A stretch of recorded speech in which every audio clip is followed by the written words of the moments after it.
ಏನು ಅಂತ ಗೊತ್ತಿಲ್ಲ. ಇದುವರೆಗೂ ನಾನು ಮಾಡಿರ್ತಕ್ಕಂಥ ಇಷ್ಟು ಸಿನಿಮಾಗಳಲ್ಲಿ ನೀವು ಅಬ್ಸರ್ವ್ ಮಾಡ್ದಂಗೆ ಮಾಧ್ಯಮದವರು, ನಾನು ಎಲ್ಲ ಸಿನಿಮಾಗಳಿಗೂ ಮೊದಲನೇ ಡೈರೆಕ್ಟ್ರು, ಮೊದಲನೇ ಬ್ಯಾನರು, ಮೊದಲನೇ ಪ್ರೊಡ್ಯೂಸರ್ ಯಾರಾಗ್ತಾರೆ ಅವರು ನನ್ನನ್ನೇ ಹುಡ್ಕೊಂಬರ್ತಾರೆ. ನನ್ನ ಅದೃಷ್ಟ ಅಂತ ನಾನು ತಿಳ್ಕೊತೀನಿ. ಅದೇ ನಿಟ್ಟಿನಲ್ಲಿ ಬಂದಂಥದ್ದು ಈ ಸಿನಿಮಾನೂ ಸಹ. ಸೊ ಈ ಸಿನಿಮಾ ಮಾಡೋದಕ್ಕೆ ದೇವರನ್ನೇ ನಂಗೆ ಮನಸ್ಸಿರಲಿಲ್ಲ. ಇವತ್ತು ಹುಟ್ಟಿದ ಹಬ್ಬ ಸುಳ್ಳು ಹೇಳ್ಬಾರ್ದು, ನಿಜ ಹೇಳ್ಬಿಡ್ತೀನಿ ವೇದಿಕೆ ಮೇಲೆ. ಸೊ ತರುಣ್ ಫೋನ್ ಮಾಡಿಬಿಟ್ಟು ಒಂದು ಕತೆ ಬಂದಿದೆ ಕೇಳು ಅಂದ. ಏನು ಕತೆ ಅಂದೆ? ಒಂದು ಫ್ಯಾಮಿಲಿ ಕತೆ ಅಂದೆ. ನಾನು ಮಾಡಲ್ಲ ಗುರು, ದಯವಿಟ್ಟು ಒಂದು ಫ್ಯಾಮಿಲಿ ಕತೆ, ಲವ್ ಸ್ಟೋರಿ ಮಾಡಿ ಮಾಡಿ ಮಾಡಿ ಬೇಜಾರಾಗ್ಬಿಟ್ಟಿದೆ. ಔಟ್ ಆಫ್ ದಿ ಬಾಕ್ಸ್ ಏನಾದ್ರು ಕತೆ ಇದ್ದರೆ ಹೇಳು, ನಾನು ಮಾಡ್ತೀನಿ ಅಂದೆ. ಅವನೊಂದು ಮಾತು ಹೇಳ್ದ, ಮಗ ನಿಂಗೆ ಔಟ್ ಆಫ್ ದಿ ಬಾಕ್ಸ್ ಕತೆ ಆದ್ರೇನು, ಫ್ಯಾಮಿಲಿ ಕತೆ ಆದ್ರೇನು, ಕತೆ ಚೆನ್ನಾಗಿರ್ಬೇಕಷ್ಟೇ, ನಿನಗೆ ಕೇಳು, ಇಷ್ಟ ಆದರೆ ಮಾಡು, ಇಲ್ಲಾಂದರೆ ಬೇಡ, ಆಮೇಲೆ ಏನೋ ಮಾತಾಡೋಣ ಅಂದ. ಸರಿ ಆಯಿತು ಅಂದೆ. ಸರಿ ಬಂದು ರಂಜಿನಿ ಅವರು ಕತೆ ಹೇಳಿದ್ರು. ಗೊತ್ತಿಲ್ಲ, ಸಿನಿಮಾ ತನಗೇನು ಬೇಕೋ ಅದೇ ತಗೊಳುತ್ತೆ ಅನ್ನೋದಕ್ಕೆ ಸಾಕ್ಷಿ ಕತೆ ಅನ್ನೋದು ಅಷ್ಟು ನನಗೆ ಸೆಳ್ಕೊಂಡಿದ್ದು. ಹೌದು, ಒಂದು ಫ್ಯಾಮಿಲಿ ಕತೆ ಆದ್ರೂ ಸಹ ಇಷ್ಟು ಚೆನ್ನಾಗಿ ಫಸ್ಟ್ ಟೈಮು ಡೈರೆಕ್ಷನ್ ಮಾಡ್ತಾರಂಥ ಒಂದು ಹೆಣ್ಮಗು ಇಷ್ಟು ಚೆನ್ನಾಗಿ ಕತೆ ಬರೆದಿದೆ ಅನ್ನೋದು ಬಹಳಷ್ಟು ಇಷ್ಟ ಆಯಿತು. ನೆಕ್ಸ್ಟ್ ಒಂದು ತರುಣ್ ಹೇಳಿದ್ದು ಅಂದರೆ, ಅವನಿಗೆ ಹೊಸ ಟೀಮು, ಅವ್ರಿಗೊಂದು ಸಪೋರ್ಟ್ ಬೇಕು, ಅವ್ರು ಯಾರನ್ನೋ ಹಾಕ್ಕೊಂಡ್ರೆ ಏನೋ ಮಾಡ್ತು ಅಂದರೆ ಅದು ಏನೂ ಆಗಲ್ಲ. ಒಂದು ಹೊಸ ಟೀಮ್ ಬಂದಿದೆ, ಎಷ್ಟೋ ಜನಕ್ಕೆ ಸಪೋರ್ಟ್ ಮಾಡಿದೆ, ಅವ್ರು ಸಪೋರ್ಟ್ ಮಾಡು. ಅವ್ರನ್ನ ಪಾಪ ಒಂದಷ್ಟು ದುಡ್ಡಿಟ್ಕೊಂಡು ಆ ಹುಡುಗಿ ಏನೋ ತುಂಬ ವರ್ಷಗಳಿಂದ ಕತೆ ಪುಸ್ತಕಗಳು ಬರ್ಕೊಂಡು ಒಂದು ಡೈರೆಕ್ಟರ್ ಆಗಬೇಕಂತ ಬಂದಿದ್ದಾಳೆ, ಒಂದು ರೈಟರ್ ಆಗಬೇಕಂತ ಬಂದಿದ್ದಾಳೆ, ಪ್ರೂವ್ ಮಾಡ್ಕೋಬೇಕು ಅಂತಿದ್ದಾಳೆ, ನೀನು ಸಪೋರ್ಟ್ ಮಾಡಿಲ್ಲ ಅಂದರೆ ಹೆಂಗೆ ಅಂದ. ಸೊ ಅದೆಲ್ಲನೂ ನಂಗೆ ಸ್ಟ್ರೈಕ್ ಆಗಿ, ಹೌದಲ್ವಾ, ಒಳ್ಳೇದೇನಾದರೂ ಬಂದಾಗ ಖಂಡಿತವಾಗ್ಲೂ ನಾವು ಸಪೋರ್ಟ್ ಮಾಡಬೇಕಂತ ಹೇಳಿ ಆ ಒಂದು ಕಾರಣಕ್ಕೆ ಸಪೋರ್ಟ್ ಮಾಡಿದೆ ಅನ್ನೋದಕ್ಕಿಂತ ಹೆಚ್ಚಾಗಿ ಆ ಕತೆ ನನ್ನ ಅಷ್ಟೊಂದು ಸೆಳ್ಕೊಳ್ತು ಅಂತ ಹೇಳೋದಕ್ಕೆ ಇಷ್ಟಪಡ್ತೀನಿ. ಸೊ ಒಂದೊಂದು ಸರಿ ಹೆಂಗಾಗ್ಬಿಡುತ್ತೆ ಅಂದರೆ, ಈ ಸಿನಿಮಾದಲ್ಲಿ ನನಗನ್ಸೋದು ತುಂಬ ಕಿತ್ತಾಡ್ತಾ ಇರ್ತೀವಿ ನಾವು. ಎಂಟೈರ್ ಟೀಮ್ ಯಾವ ಥರ ಕಿತ್ತಾಡ್ತೀವಿ ನೋಡ್ತು ಅಂದರೆ, ಇವು ಯಾರು ಅನ್ಪ್ರೊಫೆಷ್ನಲ್ ಟೀಮ್ಗಳು, ಕತೆ ಮಾಡೋಕ್ಕೆ ಬರಲ್ಲ, ಸಿನಿಮಾ ಮಾಡೋದಕ್ಕೆ ಬರಲ್ಲ, ಹಿಂಗೆ ಕಿತ್ತಾಡ್ತಾ ಇರ್ತವೆ ಅಂತ ನೀವು ಅಂದ್ಕೊಂಡ್ಬಿಡ್ತೀರಿ. ಆ ರೇಂಜಿಗೆ ನಾವು ಕಿತ್ತಾಡ್ತಾ ಇರ್ತೀವಿ. ದ ಬ್ಯೂಟಿ ಏನು ಅಂದರೆ, ಇಲ್ಲಿ ಯಾರ್ದು ಏನೋ ಪರ್ಸ್ನಲ್ ವಿಚಾರಕ್ಕೆ ಕಿತ್ತಾಡ್ತಾ ಇರಲ್ಲ, ಎಲ್ಲರೂ ಸಿನಿಮಾಗೋಸ್ಕರ ಕಿತ್ತಾಡ್ತಾ ಇರ್ತಾರೆ. ನಮ್ಮ ಸುಧಾಕರ್ ಶೆಟ್ಟರು ಅವ್ರದ್ದೇನೋ ಒಂದು ಬ್ಯೂಟಿಫುಲ್ಲಾಗಿ ಒಂದು ಬ್ಲಾಕ್ ಇಡಬೇಕು, ಅದಕ್ಕೇನೋ ಕಿತ್ತಾಡ್ತಾ ಇರ್ತಾರೆ. ನಮ್ಮ ಜಡೇಶ್ ಅವ್ರಿಗೆ ಅವ್ರಿಗೇನೋ ಸೀನ್ ಏನೋ ಒಂಥರ ಚೆನ್ನಾಗಿ ಬರ್ಬೇಕು, ಅವ್ರು ಕಿತ್ತಾಡ್ತಾ ಇರ್ತಾರೆ. ರಂಜಿನಿ ಅವ್ರಿಗೆ ನೀವು ಬರೀ ಶಾರ್ಟ್ ಬ್ಯೂಟಿ ನೋಡ್ತೀರಾ, ಶಾರ್ಟ್ ಬ್ಯೂಟಿ ಅಲ್ಲ, ನನಗೆ ಕಂಟೆಂಟ್ ಬೇಕು, ಎಮೋಷನ್ ಈ ಥರ ಬೇಕು ಅಂತ ಅವ್ರು ಕಿತ್ತಾಡ್ತಾ ಇರ್ತಾರೆ. ಹೀಗೆ ಎಲ್ಲರೂ ಕಿತ್ತಾಡ್ತಾ ಫೈನಲಲ್ಲಿ ಒಂದು ಬ್ಯೂಟಿಫುಲ್ ಒಂದು ಥಾಟು, ಒಂದು ಶಾರ್ಟು ಹೆಂಗೆ ಬರುತ್ತೆ ಅಂದರೆ, ಅದು ಈ ಸಿನಿಮಾದ ಬ್ಯೂಟಿ ಅಂತ ಹೇಳೋದಕ್ಕೆ ಇಷ್ಟಪಡ್ತೀನಿ. ರಂಜಿನಿ ಅವ್ರು ಹೇಳಿದಾಗೆ, ಎಷ್ಟೋ ಸರಿ ನನ್ನ ಹೆಂಡತಿದಲ್ಲಿ ನಾನು ಟೆರೆಸ್ ಮೇಲೆ ವಾಕ್ ಮಾಡ್ತಾ ಇರ್ಬೇಕಾದ್ರೆ ಶೂಟಿಂಗ್ ಮುಗಿಸ್ಕೊಂಡು ಬಂದಿರ್ತೀನಿ, ಯಾವುದೋ ಒಂದು ಸೀನ್ ನನಗೆ ಎಮೋಷನ್ ಮಾಡ್ತಾ ಇರುತ್ತೆ, ಅಳ್ತಾ ಇರ್ತೀನಿ. ಅವಳು ಕೇಳ್ತಾ ಇದ್ದೆ, ಯಾಕ್ರಿ ಏನು ರೀ ಆಯ್ತು ಅಳ್ತಾ ಇದ್ದೀರ? ಇಲ್ಲ, ಸೀನ್ ನನಗೆ ಮರೆಯೋದಕ್ಕೆ ಆಗ್ತಾಯಿಲ್ಲ ಕಣ, ತುಂಬ ಎಮೋಟ್ ಮಾಡುತ್ತೆ ಅಂತೆಲ್ಲ ರಂಜಿನಿ ಅವ್ರು ಏನೋ ಒಂದು ಡೈಲಾಗ್ ಶೀಟ್ ಕಳಿಸ್ಕೊಡ್ತಾರೆ. ನೆಕ್ಸ್ಟ್ ಡೇ ಏನೋ ಒಂದು ಡೈಲಾಗ್ ಇದು ಮಾಡಬೇಕದು, ಅದನ್ನು ನೋಡಿ ಎಮೋಟ್ ಆಗ್ತಾ ಇರ್ತೀನಿ. ಇನ್ನೆಲ್ಲ ನೋಡಿದ್ರೆ ಸುಮ್ಮನೆ ಮಲಗಿದ್ದವನು ಒಂಥರ ನಗು ಬರ್ತಾ ಇರುತ್ತೆ. ಸೊ ನನ್ನ ಹೆಂಡತಿ ಮಕ್ಕಳೆಲ್ಲ ಏನು ಹುಚ್ಚನ ಇವನು ಅಂದ್ಕೊತಾ ಇರ್ತಾರೆ. ಆ ರೀತಿಯಾಗಿ ಸ್ಕ್ರಿಪ್ಟ್ ನನ್ನನ್ನು ಮೋಟಿವೇಟ್ ಮಾಡ್ತಾ ಇದೆ. ಅಂಥ ಒಂದು ತಂಡದ ಜೊತೆಯಲ್ಲಿ ಕೆಲಸ ಮಾಡ್ತಾರೆ, ನಿಜಕ್ಕೂ ನನಗೆ ಖುಷಿ ತಂದುಕೊಟ್ಟಿದೆ. ಸೊ ಹಾಗಾಗಿನೇ ಈ ಸಿನಿಮಾವನ್ನು ಒಪ್ಕೊಂಡೆ. ಸಿನಿಮಾ ತುಂಬ ಚೆನ್ನಾಗಿ ಬರ್ತಾಯಿದೆ. ಜಡೇಶ್ ಅವರು ಮೊದಲನೇ ಬಾರಿಗೆ ಹಂಪಿ ಪಿಕ್ಚರ್ಸ್ ಅನ್ನೋ ಒಂದು ಬ್ಯಾನರ್ನ ಓಪನ್ ಮಾಡಿದ್ದಾನೆ. ಒಳ್ಳೆಯದಾಗಲಿ ನಿಮಗೆ ಜಡೇಶ್ ಸರ್, ಅದ್ಭುತವಾದಂಥ ಪ್ರೊಡ್ಯೂಸರ್ ಆಗಿ ಕನ್ನಡ ಚಿತ್ರರಂಗಕ್ಕೆ. ಆ್ಯಂಡ್ ರಂಜಿನಿ ಅವ್ರಿಗೂ ಶುಭಾಶಯಗಳು. ಫಸ್ಟ್ ಟೈಮ್ ಒಂದು ಡೈರೆಕ್ಷನ್ ಫೀಲ್ಡ್ಗೆ ಬಂದಿದ್ದೀರಾ, ಅದ್ಭುತವಾದ ಯಶಸ್ವಿ ನಿರ್ದೇಶಕಿಯಾಗಿ ಕನ್ನಡ ಸಿನಿಮಾ ರಂಗಕ್ಕೆ ಅಂತ ಹೇಳೋದಕ್ಕೆ ಇಷ್ಟಪಡ್ತೇನೆ. ಆ್ಯಂಡ್ ವಿಹಾನ್ ಅವನು ಹೆಂಗೆ ಅಂದರೆ, ಆಫ್ ಸ್ಕ್ರೀನ್ ಮಗ ಹೋಗಿ ನನಗೆ ನಿಜವಾಗ್ಲೂ ಅಷ್ಟೊಂದು ಎಮೋಷ್ನಲ್ ಬಾಂಡಿಂಗಲ್ಲಿ ಹೆಂಗೆ ಹೋಗಿದ್ದಾನಂದರೆ, ಕನಸಲ್ಲೆಲ್ಲ ಬರೋಕ್ಕೆ ಶುರು ಆಗ್ಬಿಟ್ಟಿದ್ದಾನೆ ಅವನು ನನಗೆ. ಯಾಕಂದರೆ ಅವನ ನನ್ನ ಬಾಂಡಿಂಗ್ ಆ ರೀತಿ ಆಗೋಯ್ತು ಸಿನಿಮಾದಲ್ಲಿ. ಅದೇನು ಹೇಳಿ ತುಂಬ ದಿನ ಇದ್ದು ಜೊತೆಯಲ್ಲಿ ಈಗ ಅವನಿಗೆ ಸ್ನಾನ ಮಾಡಿಸೋದ್ರಿಂದ ಹಿಡಿದು ತಲೆ ಬಾಚೋದ್ರಿಂದ ಏನು ಮಾಡ್ತಾಯಿದ್ದೀನಿ ಅದೆಲ್ಲ ಫ್ಲ್ಯಾಶ್ ಬ್ಯಾಕು. ನನ್ನ ಮಕ್ಳಿಗೆ ನಾನು ಏನು ಮಾಡ್ತಾಯಿದ್ದೆ ಬಂದು ನಿಜವಾಗ್ಲೂ ಒಂದು ಮಗನ ಥರನೇ ಒಂದು ಬಾಂಡಿಂಗ್ ಅವನ ಜೊತೆನಲ್ಲಿ ಆಗೋಯ್ತು. ಇವತ್ತು ಅವನು ಹೆಂಗಾಗೋಗಿದ್ದಾನೆ ಅಂದರೆ, ಬಾರ ಇಲ್ಲಿ ಕೂತ್ಕೊಳ್ಳೋ ಅಂದರೆ, ಇಲ್ಲ ನಾನು ಈ ಥರ ಕೂತಿರಲಿಲ್ಲ, ಈ ಥರ ಕೂತಿದ್ದೆ ಅಂತ ಕಂಟಿನ್ಯೂಟಿ ಹೇಳೋ ರೇಂಜಿಗೆ ಆಗ್ಬಿಟ್ಟಿದ್ದ ನಾವು. ನೆಕ್ಸ್ಟ್ ಶಾಟ್ ಏನು ಅಂತ ಕೇಳೋ ರೇಂಜಿಗೆ ಆಗೋಗಿದ್ದಾನೆ ಅವನು. ಸೊ ಹಾಗಾಗಿ ನನ್ನ ಡೈಲಾಗ್ ಏನು ಕರೆಕ್ಟಾಗಿ ಹೇಳಿದ್ನ, ನಾನು ಲಾಸ್ಟ್ ಟೈಮ್ ಆ ಥರ ಹೇಳಿರಲಿಲ್ಲ, ಈ ಥರ ಹೇಳಿದ್ದೀನಿ ಅನ್ನೋ ರೇಂಜಿಗೆ ಅವನು ಒಂದು ಶಾರ್ಪ್ ಆಗೋಗಿದ್ದಾನೆ, ಪ್ರೊಫೆಷ್ನಲ್ ಆಗೋಗಿದ್ದಾನೆ. ರಂಜಿನಿಯವರು ಹೇಳಿದಾಗೆ ಅವನು ಏನೇ ಫೀಲಿಂಗ್ ಇದ್ರೂ ಅಂದರೆ ಮನೆಗೆ ಹೋಗಬೇಕು, ಅವನ ಮಕ್ಕಳು ವಯಸ್ಸು ಸಹಜ ಅದು. ಕ್ರಿಕೆಟ್ ಬರ್ತಾ ಇರ್ತದೆ ಟಿ ವಿನಲ್ಲಿ, ಅವನು ಕ್ರಿಕೆಟ್ ನೋಡ್ಬೇಕಂತಿರುತ್ತೆ. ನಾವು ರಾತ್ರಿ 2 ಗಂಟೆ ಹಾಕ್ಕೊಂಡು ರುಬ್ತಾ ಇರ್ತೀವಿ, ಪಾಪ ಅವ್ನು ಕ್ರಿಕೆಟ್ ನೋಡಬೇಕು. ಬಟ್ ಆ ಬೇಜಾರೆಲ್ಲ ಎಲ್ಲೂ ತೋರಿಸ್ಕೊಳ್ಳಲ್ಲ. ಕ್ಯಾಮ್ರಾ ಮುಂದೆ ಬಂದಿದ್ದ ಕೂಡಲೇ ತುಂಬ ಪ್ರೊಫೆಷ್ನಲ್ ಆಗಿ ನಿಂತ್ಕೊಂಡು ಪ್ರೊಫೆಷ್ನಲ್ ಆ್ಯಕ್ಟ್ರ್ ಥರ ಆ್ಯಕ್ಟ್ ಮಾಡ್ತಾನೆ ಅವನು. ಆ ರೀತಿಯಾಗಿ ಹೋಗಿದ್ದಾನೆ. ಥ್ಯಾಂಕ್ಸ್ ಕಣೋ, ನನ್ನ ಜೊತೆ ಅಷ್ಟು ಚೆನ್ನಾಗಿ ನೀನು ಕೋಆಪ್ರೇಟ್ ಮಾಡ್ತಾ ಇರೋದಕ್ಕೆ. Wish you all the best. ತುಂಬ ದೊಡ್ಡ ಸೂಪರ್ ಸ್ಟಾರ್ ಆಗೋ ಕನ್ನಡ ಇಂಡಸ್ಟ್ರಿನಲ್ಲಿ ಅಂತ ಹಾರೈಸ್ತೀನಿ. ಆ್ಯಂಡ್ ನನ್ನ ಪಾತ್ರದ ಬಗ್ಗೆ ರಂಜಿನಿಯವರು ಆಲ್ರೆಡಿ ಸ್ವಲ್ಪ ಹಿಂಟನ್ನು ಕೊಟ್ಟರು. ನಿಮಗೂ ನಮಗೂ ಎಲ್ಲ ಗೊತ್ತಿರೋ ಹಾಗೆ ಇವತ್ತು ಹಳ್ಳಿಯಿಂದ ಹುಡುಗರು ಬರ್ತಾರೆ. ಹುಡುಗರು ಬಂದು ಕೆಲವರು ಕ್ಯಾಬ್ ಓಡಿಸ್ತಾ ಇರ್ತಾರೆ, ಕೆಲವರು ಪೆಟ್ರೋಲ್ ಬ್ಯಾಂಕಲ್ಲಿ ಕೆಲಸ ಮಾಡ್ತಾರೆ, ಕೆಲವರು ಹೋಟೆಲಲ್ಲಿ ಸಪ್ಲೈಯರ್ಗಳಾಗಿರ್ತಾರೆ. ಇದು ಯಾವ ಕೆಲಸನೂ ತಪ್ಪು ಅಂತ ನಾನು ಖಂಡಿತವಾಗ್ಲೂ ಹೇಳಲ್ಲ.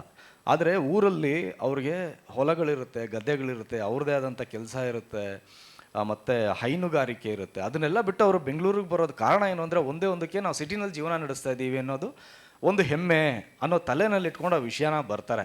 ಸೊ ಅಂಥವ್ರಿಗೆ ಈ ಸಿನಿಮಾ ನೋಡಿ, ನನ್ನ ಪಾತ್ರ ನೋಡಿ ಕನೆಕ್ಟ್ ಆಗುತ್ತೆ.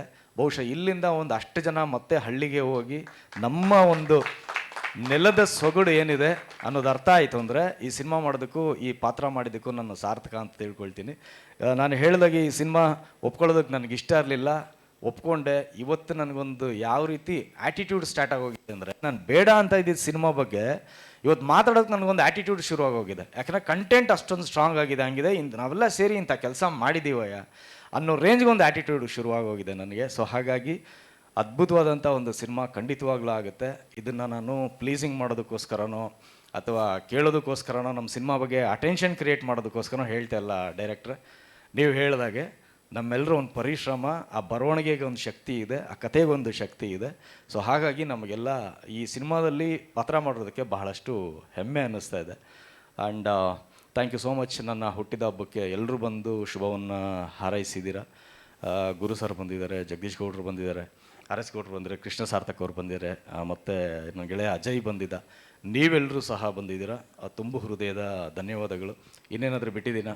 ಖಂಡಿತ ಇಲ್ಲ, ಆಲ್ಮೋಸ್ಟ್. ಯಾರು ಟೈಟ್ಲ್ ಬಗ್ಗೆನಾ? ಅಲ್ಲ, ಮ್ಯೂಸಿಕ್ ಬಗ್ಗೆನಾ?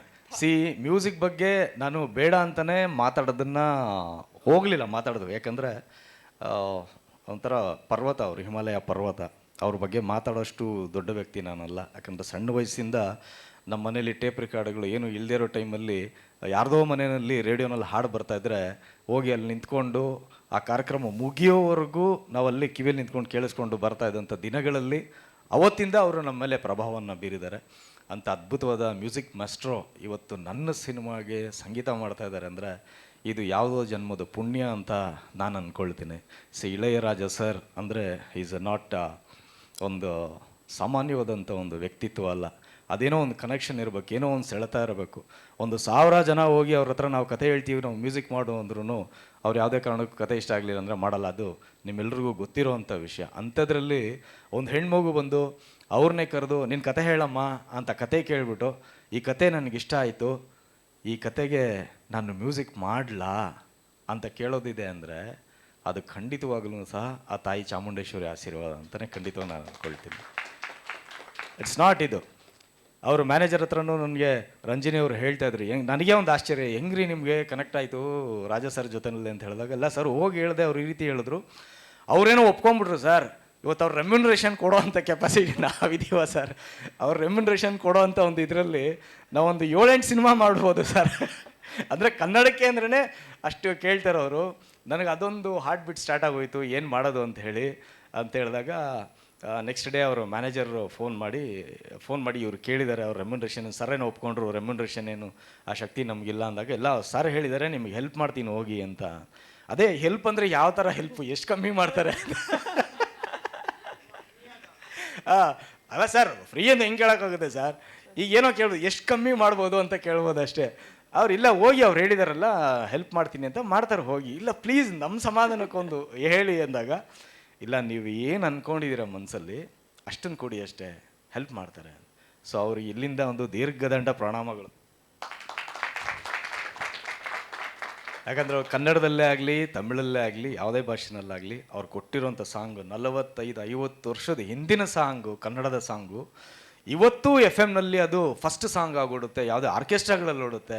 ನಾವು ಎಷ್ಟೋ ಸಾಂಗ್ಗಳು ಕೇಳಿದ ಮೇಲೂ ಈ ಸಾಂಗ್ ಕೇಳಬೇಕು ಅಂತ ಅನಿಸುತ್ತೆ. ಅದು ಇಳೆಯರಾಜ ಸರ್ಗಿರುವಂಥ ಒಂದು ಶಕ್ತಿ, ತಾಕತ್ತು, ಅವ್ರ ಮ್ಯೂಸಿಕ್ ಇರುವಂಥದ್ದು. ಇವತ್ತು ನಾವೆಲ್ಲರೂ ಸಹ ನಮ್ಮ ಸಿನಿಮಾದಲ್ಲಿ ಅವರು ಮ್ಯೂಸಿಕ್ ಕೊಡ್ತಾ ಇದ್ದಾರೆ ಅಂದರೆ ನಾನು ತುಂಬ ಅದೃಷ್ಟವಂತ ಅಂತ ನಾವು ಭಾವಿಸ್ತೀವಿ. ಅದ್ಭುತವಾದಂಥ ಮ್ಯೂಸಿಕ್ನ ಮಾಡಿದ್ದಾರೆ. ಬಟ್ ಏನಂದರೆ ಇವರೆಲ್ಲ ತುಂಬ ಸ್ವಾರ್ಥಿಗಳು. ನನಗೆ ಇನ್ನೂ ಕೇಳಿಸಿಲ್ಲ ನನಗೆ ಸಾಂಗ್ನ. ಇವರೇ ಕೇಳ್ಕೊಂಡು ಎಂಜಾಯ್ ಮಾಡ್ತಾವ್ರೆ. ಯಾರ್ಯಾರು ಹೋಗ್ತಾರೆ ಇವ್ರ ಆಫೀಸ್ಗೆ ಅವ್ರಿಗೆಲ್ಲ ಕೇಳಿಸ್ತಾರೆ. ಅವರೆಲ್ಲ ಬಂದು ನನಗೆ ಹೊಟ್ಟೆ ಉರಿಸ್ತಾರೆ, ಮಗ ಸಾಂಗ್ ಮಾಡಿದ್ದಾರೆ ಮಗ ಇಳಯರಾಜ ಸರ್, ನೀನು ಕೇಳಿಲ್ವಾ ಅಂತ. ಕೇಳಿರಾಗು, ನಮ್ಮ ದೇವರನ್ನೇ ಕೇಳಿಲಾಗುರು ಅಂತ. ಇನ್ಯಾರೋ ಬರ್ತಾರೆ, ಮಗ ಆಫೀಸ್ಗೆ ಹೋಗಿದ್ದೆ ಏನೋ ಸಾಂಗ್ ಅದು ಅಯ್ಯಯ್ಯೋ ಅಂತಾರೆ. ನಮಗೆ ಸಾಂಗ್ ಕೇಳ್ಸಲ್ಲ. ಕೇಳಿದೆ, ಸರ್ ನಿಮ್ಗೊಂದು ಸರ್ಪ್ರೈಸ್ ಪ್ಯಾಕೇಜ್ ಕೊಡ್ತೀವಿ ಸರ್ ಅಂತ. ಸರ್ ಕರೆದ್ರೆ ಅರ್ಧ ರಾತ್ರಿಯಲ್ಲಿ ಹೋಗ್ಬಿಡ್ತೀನಿ ಸರ್, ಅದನ್ನೂ ಕರೆಯಲ್ಲ ಸರ್ ನಮಗೆ, ಅದಕ್ಕೂ ಕರೆಯಲ್ಲ. ಈ ಟೈಟ್ಲು ನೋಡಿ ನನಗೆ ಸಸ್ಪೆನ್ಸ್ ಆಗಿ ಇಟ್ಬಿಟ್ಟು, ಈ ಟೈಟ್ಲಿಗೆ ಒಂದು ವಾರದಿಂದ ಜಗಳ ಮುನ್ಸಾಟಾಗಳು. ಈ ಟೈಟ್ಲ್ ನನಗೆ ಇಷ್ಟ ಆಗಿಲ್ಲ ಅಂತ ನಾನು, ಅವ್ರು ಇಲ್ಲ ಈ ಟೈಟ್ಲ್ ಇಷ್ಟ ಆಗಿದೆ, ಇದೇನೋ ಒಂದು ಕ್ರಿಯೇಟ್ ಮಾಡುತ್ತೆ, ಹೆಂಗೆ ಕ್ರಿಯೇಟ್ ಮಾಡುತ್ತೆ ಹೇಳಿ ಅಂತ ನಾನು.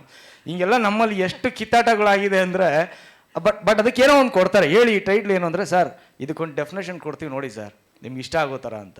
ಇವತ್ತು ನಿಜಕ್ಕೂ ಮನಸ್ಸು ತುಂಬಿ ಬಂತು. ಆ ಟೈಟ್ಲ್ ನೋಡಿ ಎಲ್ಲರೂ ಎಕ್ಸೈಟ್ ಆಗಿದ್ದಾರೆ, ನನಗೂ ತುಂಬ ಎಕ್ಸೈಟ್ ಆಗಿದೆ. ಮೋಸ್ಟ್ಲಿ ನನ್ನ ಒಂದು ಡಿಸಿಷನ್ನೇ ರಾಂಗ್ ಅಂತ ನನಗೆ ಅನ್ನಿಸ್ತಾ ಇದೆ. ಸೊ ಹಾಗಾಗಿ ಥ್ಯಾಂಕ್ ಯು ಸೋ ಮಚ್ ಇಂಥ ಟೀಮ್ ಜೊತೆಯಲ್ಲಿ ನಾನು ಕೆಲಸ ಮಾಡ್ತಾ ಇರೋದಕ್ಕೆ. ಎಲ್ಲ ನಮ್ಮ ಹುಡುಗರು ಇಲ್ಲಿ ಯಾರು ಅಸೋಸಿಯೇಟ್ ಡೈರೆಕ್ಟ್ರು, ಅಸಿಸ್ಟೆಂಟ್ ಡೈರೆಕ್ಟ್ರು, ನನ್ನ ಕ್ಯಾಮ್ರಾಮ್ಯಾನು ಇವೆಲ್ಲ ಏನೂ ಇಲ್ಲ.